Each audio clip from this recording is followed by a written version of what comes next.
तो राधे राधे प्रिय मित्रों, आज के एपिसोड में आप देखोगे कि अलक्ष्मी खीर को अपनी काली शक्तियों से खराब कर देती है और ये कहती है कि अब ये बताना पड़ेगा कि ये खीर राधा के हाथों से बनी है। तो वहीं बलराम भैया कृष्ण को कहते हैं, कितना अच्छा हुआ कान्हा कि राधा ने अपने हाथों से खीर बनाई जिसे गुरुदेव और ऋषि मुनि सभी खाकर प्रसन्न हो जाएंगे। फिर कृष्ण कहते हैं, प्रसन्न होंगे या नहीं यह समय ही बताएगा। फिर वहीं सभी गुरुदेव व ऋषि मुनि खीर पीते हैं और क्रोधित हो जाते हैं और कहते हैं, कृष्ण ये घोर अपमान है ऋषि मुनियों का। गुरुदेव कहते हैं कि जहाँ हमारा ऐसा अपमान हो वहाँ हमें रुकना उचित नहीं। फिर कृष्ण बलराम कहते हैं कि गुरुदेव हमारी ऐसी मंशा नहीं थी, राधा को आने दीजिए, वे बताएंगे कि क्या हुआ। फिर गुरुदेव क्रोधित होकर कहते हैं, राधा क्या बताएगी, वो तो हमें परोसने बिना ही चली गई। फिर बलराम कहते हैं, राधा ऐसा नहीं कर सकती। फिर क्रोधित ऋषि संदीप मुनि राधा को श्राप देने ही वाले होते हैं कि वहाँ राधा आ जाती है। राधा कहती है, मैंने प्रेम से ही खीर बनाई है भगवान, कोई भी भोजन स्वाधीन हो ही नहीं सकता। और कहती है, भोजन तभी स्वाधीन हो सकता है जब किसी प्रकार धान्य लक्ष्मी का अपमान हुआ हो।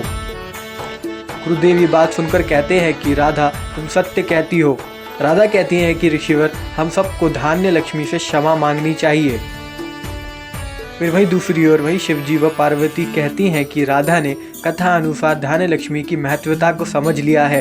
और फिर माँ पार्वती राधा को अपनी शक्तियाँ देती हैं और वहीं माँ धान्य लक्ष्मी प्रकट हो जाती हैं। फिर सभी उनसे क्षमा याचना करते हैं। फिर सभी कहते हैं, धान्य लक्ष्मी की जय।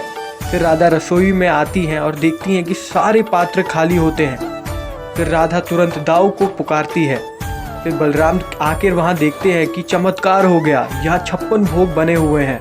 फिर वहाँ कृष्ण कहते हैं कि ये तो धान्य लक्ष्मी की कृपा है। फिर राधा कहती है कि ज्येष्ठा को मुझे धन्यवाद कहना चाहिए क्योंकि उन्होंने मेरे बनाने में सहायता करी होगी।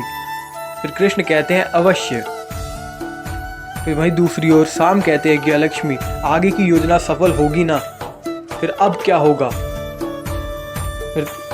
फिर तभी सभी ऋषि मुनि भोजन करते हैं। फिर भोजन खाते ही भोजन स्वादिष्ट होता है और कहते हैं, ये सुंदर, सब प्रसन्न हो गए। राधा उसी वक्त ज्येष्ठा को धन्यवाद करती है। ऋषि मुनि कहते हैं कि राधा मैं तुम्हें वरदान देता हूँ कि जहाँ तुम रहोगी वहाँ धान्य लक्ष्मी की कमी कभी नहीं होगी। जहाँ राधा कृष्ण का नाम लिया जाएगा वहाँ धन धान्य की कमी कभी नहीं होगी। फिर वहीं राधा ज्येष्ठा को भी वरदान देने के लिए ऋषि मुनियों से आग्रह करती है। फिर ऋषि मुनि कहते हैं कि ठीक है राधा। मुनि कहते हैं कि तुम्हें जिस प्रेमियों को ढूंढने आई हो वह तुम्हें अवश्य मिलेगा। फिर अलक्ष्मी ये बात सुन कहती हैं कि कितनी भोली है ये राधा। और इसी प्रकार आज का एपिसोड होता है समाप्त। हम जल्द मिलेंगे अगले एपिसोड के संग। तब तक के लिए राधे कृष्ण।